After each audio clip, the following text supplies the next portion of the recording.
Kalinga jewellers లో gratitude sale flat 50% of on value added offer అన్ని branches కి వర్తిస్తుంది.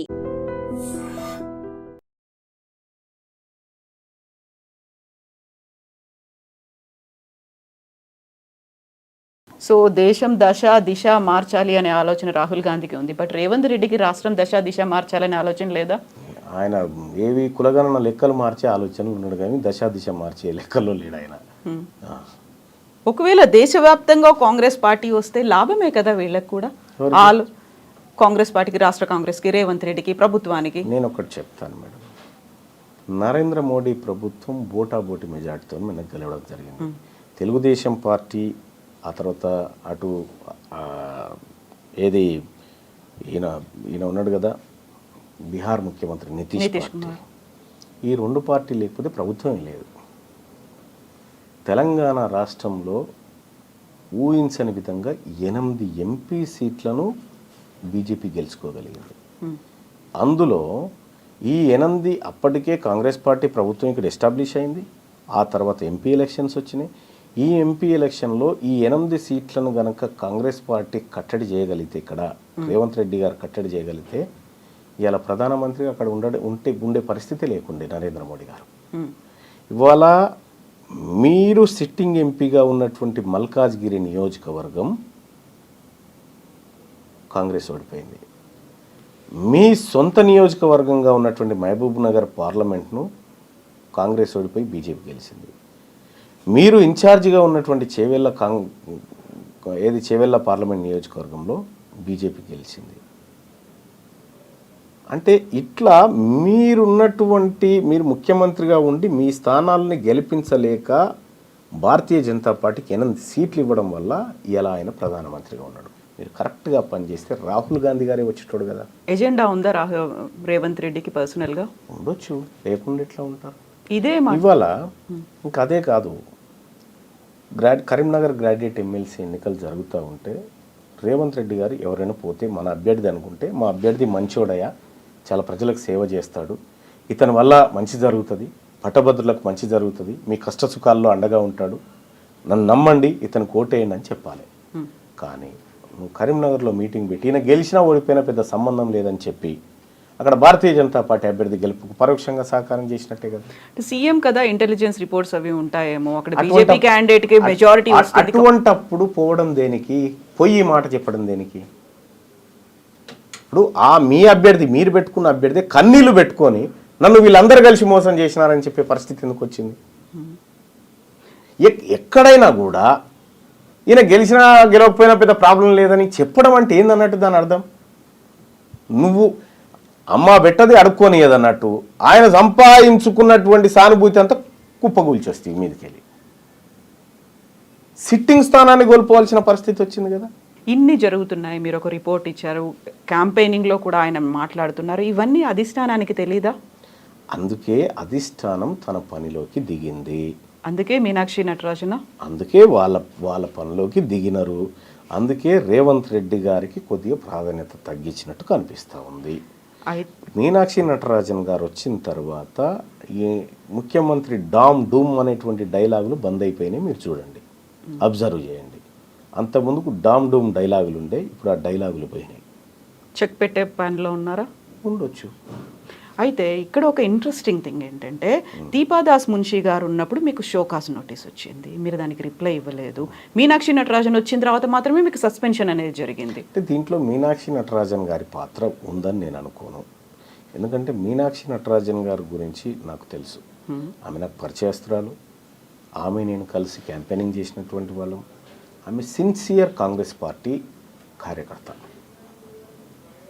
అయితే దీపాదాస్ మున్షి గారు ఉన్నప్పుడు షోకాస్ నోటీస్ ఇచ్చినప్పుడు కూడా మున్షి గారు నాకు చెప్పినారు, ఏమనంటే మల్లన్నజీ ఐసా లేలో బాస్ అన్నది. అంతే, లేలో బాస్ జవాబు నైదేనా అన్నారా? సరే, ఆమె చెప్పాల్సింది చెప్పి. ఆ తర్వాత మీనాక్షి నటరాజన్ గారు ఆమె వచ్చిన తర్వాత నేను కూడా మాట్లాడడం జరిగింది అన్నారు. రేవంత్ రెడ్డి గారు కరీంనగర్ బహిరంగ సభకు హెలికాప్టర్లో పోతున్న సందర్భంలో కారు ఎక్కుతూ మహేష్ కుమార్ గౌడ్ గారిని అన్న మీరు 2-3 రోజులలో సస్పెండ్ చేయాల్సిందే, నువ్వు ఏం చేస్తావో నాకు తెలియదు అనేటువంటి ఒత్తిడి తేవడం జరిగింది. నాతో మాట్లాడాల్సిన వాళ్ళు మాట్లాడి, ఆయన పాపం మహేష్ కుమార్ గౌడ్ గారు కూడా మల్లన్న వెనుక బీసీలు ఉన్నారు, బీసీల్లో చెడ్డ పేరు వస్తుంది, ఇప్పటికే బీసీల్లో బదనామైనం అనేటువంటి ఎంత ప్రయత్నం చేసినా ఈయన వినలే. ఆయన కూడా బీసీ బిడ్డే కదా, ఈయన రేవంత్ రెడ్డి గారు వినలే. మహేష్ కుమార్ గౌడ్ బీసీ బిడ్డే కదా, కావాలని ఆయన ఆ పని చేశారా? ఆయన నేను చెప్తున్నాగా, మహేష్ కుమార్ గౌడ్ గారిది ఇంత కూడా మిస్టేక్ ఉండదు దాంట్లో, ఆయనది ఉండదు. ఈయన కావాలని ఒత్తిడి చేసి చిన్నారెడ్డి గారితో చేయించిండు. మీనాక్షి గారికి తెలియదా మరి? తెలుసు, అందరికి తెలుసు. నిజంగా మీరు పోరాడుతోంది కాంగ్రెస్ బైలాస్ లో ఏముందో దానికోసం, రాహుల్ గాంధీ ఏం చెప్పారో దానికోసం. ఇక్కడ రాష్ట్ర ప్రభుత్వం లేకుంటే రాష్ట్ర పార్టీ ఒక నిర్ణయం తీసుకుంది, అది వ్యతిరేకంగా ఉంది అని తనకు తెలిసినప్పుడు తను ఎందుకు అబ్జెక్ట్ చేయలేదు, ఎందుకు ఆపలేదు మీనాక్షి గారు? అంటే ఏదంటున్నారు? సస్పెన్షన్ కి సంబంధించి. సస్పెన్షన్ అనేది చాలా చిన్న విషయం, మీరు అర్థం చేసుకోండి. తీన్మార్ మల్లన్నకు సస్పెన్షన్ ప్రమోషన్ కాదు ఇక్కడ పంచాయతీ. ఇక్కడ పంచాయతీ సర్వేకు సంబంధించిన లెక్కల పంచాయతీది. నన్ను సస్పెండ్ చేసినా గంతే, చేయకపోయినా గంతే. కాకపోతే దీనికి అంతా లింక్ ఇంటర్నల్ గా ఉంది సర్వేనే కాబట్టి. సర్వే పంచాయతీది. ఈ వర్గాల నుంచి మేము ఏదో లెక్క చేసి చెప్తామయా, నువ్వు విని ఆడు ఉండాలి, నువ్వు ఎట్లా మాట్లాడుతావు ఇదంతా అనేటువంటి అజంప్షన్ చేస్తే పడి ఉండలేము కదా, పక్కాగా మాట్లాడతాం కదా. అదే మాట్లాడినాము, అది నీకు నచ్చకపోతే నేనేం చేస్తా. ఇక్కడ మల్లన్న గారు ఒక ఇంట్రెస్టింగ్ అబ్జర్వేషన్ అనాలిసిస్ ఏంటంటే, ఈ రాష్ట్ర ప్రభుత్వం ఏర్పడ్డ దగ్గర నుంచి హామీల అమలు అనేది జరగలేదు. 6 గ్యారంటీ స్కీమ్లకు సంబంధించి అడుగు ముందుకు పడట్లేదు. ఎంతసేపు అప్పులో ఊబిలో ఉన్నాము, లేకపోతే ఆర్థిక సంక్షోభంలో ఉన్నాము, ఇవన్నీ అవుతున్నాయి. ప్రజల్లో వ్యతిరేకత అనేది వస్తుంది, వాళ్ళు క్వశ్చన్ చేస్తున్నారు, ప్రతి చోట ఆందోళనలు అవుతున్నాయి. కాబట్టి డైవర్షన్ పాలిటిక్స్ అనేవి గతంలో హైడ్రా వచ్చింది, మూసీ వచ్చింది, ఇలాంటి దాంట్లో భాగంగానే రేవంత్ మల్లన్న కలిశారు కావాలని ఆడుతున్నటువంటి ఇంకొక డైవర్షన్ డ్రామా అనే మాట. రేవంత్ రెడ్డి గారు నేను పాలోళ్ళం కాదు, ఆయన గెట్టు పక్క పంటే నాకు గెట్టు లేదు, ఆయన ఇంటి పక్క పంటే నాకు ఇల్లు లేదు. ఆయన ఆ వర్గాల ప్రజల మేలు కోసం పనిచేస్తున్న వ్యక్తి, నేను నా ప్రజల కోసం పనిచేస్తున్నటువంటి వ్యక్తిని. రేవంత్ రెడ్డి గారు ఆడమంటే ఆడడానికి, దుంకుమంటే దుంకడానికి సర్కస్లో కోతులం కాదు. మేము పక్కాగా మాకేది కావాలో దానికోసమే పోరాడుతున్నాం. సో రాష్ట్ర ప్రభుత్వానికి వచ్చిన వ్యతిరేకతను డైవర్ట్ చేయడం కోసం ముఖ్యమంత్రి గారు ఏమైనా చేస్తే చేసుకుంటుండొచ్చు, కానీ మేము పక్కా మా లైన్లోనే ఉన్నాము. మమ్మల్ని ఎవరో ఆడించాల్సిన అవసరం లేదు, ఆడిస్తే ఆడడానికి మేము సిద్ధంగా లేము. అయితే ఇప్పుడు మీరు ఏకైక ఎజెండా బీసీలకి సంబంధించి ముందుకు వెళ్ళాలి అనుకుంటున్నారు. దెన్ వాట్ అబౌట్ కాంగ్రెస్ ప్రభుత్వం ఇచ్చినటువంటి హామీలు అమలు? ప్రజలు ఎదురు చూస్తున్నారు, ఇంకా 4 ఏళ్ల పాటు పాలన కొనసాగాలి, దాని మీద పోరాటం మల్లన్న చేస్తాడా చేయరా? రైట్. ఇప్పుడు కేసీఆర్ గారి ప్రభుత్వం పైన 10 ఏళ్ల పాటు ఒక సుదీర్ఘ పోరాటం చేసి అనేక కేసులు, జైలు జీవితాలు, ఎన్నో ధ్వంసాలు విధ్వంసాలు ఎన్నో జరిగాయి. ఆ రోజు ఉన్నటువంటి ప్రతిపక్షము తన పాత్రను పకడ్బందీగా నిర్వహించి ఉంటే ఆ పని నేను చేయాల్సింది కాదు, ఆ పోరాటం అనేది నేను చేయాల్సింది కాదు. ఆ రోజు ప్రతిపక్షంలో ఉన్న రేవంత్ రెడ్డి గారు చేయాల్సిన పని. ఆయన చెద్దరు కప్పుకొని పడుకుండాయాల. మేము జైళ్ళు, కొట్లాటలు, దాడులు ఇవన్నీ మేము ఎదుర్కొన్నాం. మీరు చేయాల్సిన బాధ్యత, మీరు బాధ్యత నుంచి తప్పుకున్నప్పుడు ఆ పాత్రలో ఉన్నా నేను. ఇవాళ మీరు అమలు చేస్తానన్నటువంటి 6 గ్యారంటీలు ఏవైతే ఉన్నాయో దాని మీద ఏమైనా జరిగిందంటే ఆ ప్రతిపక్షం ఫెయిల్ అయినప్పుడు నేను అడ్డు దిగుతా. ప్రతిపక్షం బీఆర్ఎస్ పార్టీ ఏదైతే ఉందో వాళ్ళు అడగడంలో ఫెయిల్ అయిపోతే, వాళ్ళు నిలదీయడంలో ఫెయిల్ అయిపోతే నేను ఆ పాత్రలోకి వస్తా. ఎంత టైం పడుతుంది? ఇప్పటికి ఆల్రెడీ 1.5 year అయ్యింది. ఇంకొకటి ఏంటంటే ఉన్నటువంటి ఆర్థిక పరిస్థితిని చూసి కూడా కొంత మాట్లాడాలి. సరే, రేవంత్ రెడ్డి గారు డామ్ డూమ్ అని చాలా డైలాగులు చెప్పొచ్చు, చేస్తామని. ఆఖరికి మొన్న ఇండియా టుడే కాంక్లేవ్లో కూడా చెప్పేసిండు, నేను డబ్బులు ఉన్నాయి అనుకున్నా లేవు, 6 గ్యారంటీలు కష్టం అనేటువంటి మాట ఆయన చెప్పిండు. తులం బంగారం ఇచ్చే పరిస్థితులు లేవని పొంగులేటి శ్రీనివాస్ గారు చెప్పిండు. ఇట్లా వీళ్ళన్నీ చెప్తా ఉన్నారు. అంటే కొంచెం అంటే చేతులు పూర్తిగా పైకి ఎత్తకుండా కొంచెం ఎత్తుకుంటూ వస్తూ ఉన్నారు. పూర్తిగా ఎత్తినాడు మాట్లాడతారు. సో మీరు అన్నారు అప్పుడు పోరాటాలు చేసినప్పుడు విపరీతమైనటువంటి దాడులు జరిగాయి, కేసులు, అరెస్టులు. ఈసారి ఇప్పుడు మీరు 1.5 year అయినప్పటికీ చూసి చూడనట్టుగా వదిలేస్తున్నారు. కాబట్టి మీకు కీలకమైనటువంటి అంశం కాన్సెన్సస్ మేడం. మాకు ఈ 42% రిజర్వేషన్ ఆ పని చేస్తామంటున్నారు కదా.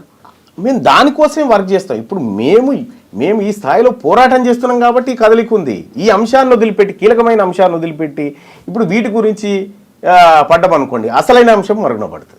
బట్ రెండింటిని బ్యాలెన్స్ చేయాల్సినటువంటి అవసరం ఉంది. ఇప్పుడు 42% అంటున్నారు, ఇక్కడ 100% ప్రజల కోసం కూడా పోరాడాలి కదా మీరు. అది దానికి ఒక పక్షం ఉంది. ఇప్పుడు అంటే ప్రతిపక్షం అనేది ప్రజాస్వామ్య దేశంలో ప్రతిపక్షం అనేది చాలా ఇంపార్టెంట్. వాళ్ళు వాళ్ళ పాత్రను నిర్వర్తించడంలో ఫెయిల్ అయినప్పుడు ప్రజలే ప్రతిపక్షంగా మారుతారు. సో చాలా కంట్రీస్లో అదే జరిగింది. ఇక్కడ కూడా బీఆర్ఎస్ పార్టీ ఈ ప్రభుత్వాన్ని నిలదీయడంలో కానీ ప్రశ్నించడంలో కానీ ఫెయిల్ అయినప్పుడు ఆ పాత్రలోకి వెళ్తాము. ఇప్పుడు కొంత ఏదో వర్క్ చేస్తున్నారు, వాళ్ళు వర్క్ చేస్తున్నారు. అంతో ఇంతో కొంతైనా 100% కాదా? 100% అని నేనేం అనుకోవట్లేదు, కానీ వాళ్ళకు ఉండాల్సినటువంటి లొసుగులు వాళ్ళకున్నాయి, చేయడంలో ప్రయత్నం చేస్తూ ఉన్నారు. సో చేయని కానీ మా వర్గాల గురించి మాట్లాడడానికి వీళ్ళు రెడీగా లేరు కదా. మేము ఉన్నాం కాబట్టి మేము ఈ కార్యక్రమం చేస్తూ ఉన్నాం. 42%కి సంబంధించి ఇప్పుడు చట్టబద్ధత కల్పించాలి అనే ఉద్దేశంతోనే అసెంబ్లీ సెషన్స్ అనేవి జరుగుతున్నాయి. మొన్న 3 days పాటు జరిగాయి, ప్రత్యేక అసెంబ్లీ సమావేశాలు జరిగాయి. దీంతో పాటుగా ఖచ్చితంగా స్థానిక సంస్థల్లో మేము రిజర్వేషన్ కల్పిస్తాము అనే మాట చెప్తున్నారు. సో అది కాదని మీరు అనుకుంటున్నారా? అంటే ఒకటి, మనము చదువుకున్నటువంటి వ్యక్తులుగా ఎంతవరకు ఏది పోగలుగుతుంది అనేది చూడాలి. ఇప్పుడు ఈడబ్ల్యూఎస్ రిజర్వేషన్ అక్రమంగా తీసుకుంటున్నారనేటువంటిది ప్రపంచం అంతా తెలుసు. కోర్టులో కేసు కూడా ఉంది, కానీ ఆ కేసు విచారణకు రాదు. తమిళనాడులో 69% రిజర్వేషన్ బీసీలు పొందుతూ ఉన్నారు అని చెప్పి అక్కడో కేసు వేసినారు, కానీ ఆ కేసు ఎప్పుడు బెంచ్ మీదకి రాదు. ఇక్కడ కూడా 42% రిజర్వేషన్ ఏదైతే ఉందో, ఈ రిజర్వేషను నీవు ఇచ్చేయి, చట్టం చేయి, వీఆర్ హ్యాపీ, మేము తీసుకుంటాం. అది కానీ తాత్కాలిక ఉపశమనమే. అది మీరు ఇక్కడ చట్టం చేసి అక్కడికి పంపించిన, కేంద్ర ప్రభుత్వానికి పంపించిన, వాళ్ళు ఏదో ఒక లసుకు పెట్టి ఆపే ప్రయత్నం అయితే చేస్తారు. కానీ నీవు 42% సీట్లను ఈ వర్గాలకు టంచనగా ఇచ్చి ఆ వర్గాలను 42% మందిని తీసుకొచ్చి చట్టసభలో కూర్చున్నబెడితే నీ చిత్తశుద్ధి కరెక్ట్. మీకు రిజర్వేషన్ లేదు కాబట్టి మేము సీట్లు ఇవ్వమని చెప్పారు అనుకో, మీకు చిత్తశుద్ధి లేనట్టు. సో ఆ తర్వాత భారతీయ జనతా పార్టీ బీసీల ముంగట దోషిగా నిలబడుతుందా, ఎవరు నిలబడతారనేది సెకండరీ. కానీ నీ నుంచి జరగాల్సిన ప్రయత్నం అంతా జరగాల. ఈ ప్రజలకు కామారెడ్డిలో రాహుల్ గాంధీ గారు, రేవంత్ రెడ్డి గారు 42% రిజర్వేషన్ అమలు చేసి చూపిస్తాం, ఇది కాంగ్రెస్ పార్టీ నిబద్ధత. ఈ రేవంత్ రెడ్డి గారు ఈ మధ్యకాలంలో మోడీ గారి గురించి పాజిటివ్గా మాట్లాడుతున్నారు. మోడీ గారికి తెలంగాణ పట్ల ప్రేమ ఉంది, సాయం చేయాలనుకుంటున్నాడు ఆయన, నాకు ఆయన మనసులో మాట అర్థమైందని చెప్తా ఉన్నారు. సేమ్ ఈ 42% రిజర్వేషన్ బిల్ కూడా తీసుకుపోయి ఆయనకి ఇచ్చి ఆయన మనసు చూరగొని అది 42% రిజర్వేషన్ బిల్లు ఆడ ఆమోదించి 9th షెడ్యూల్లో పెట్టించి రా. లేకపోతే ఈ బీసీల పక్షాన నువ్వు నిరాహార దీక్ష చేయి జంతర్ మంతర్.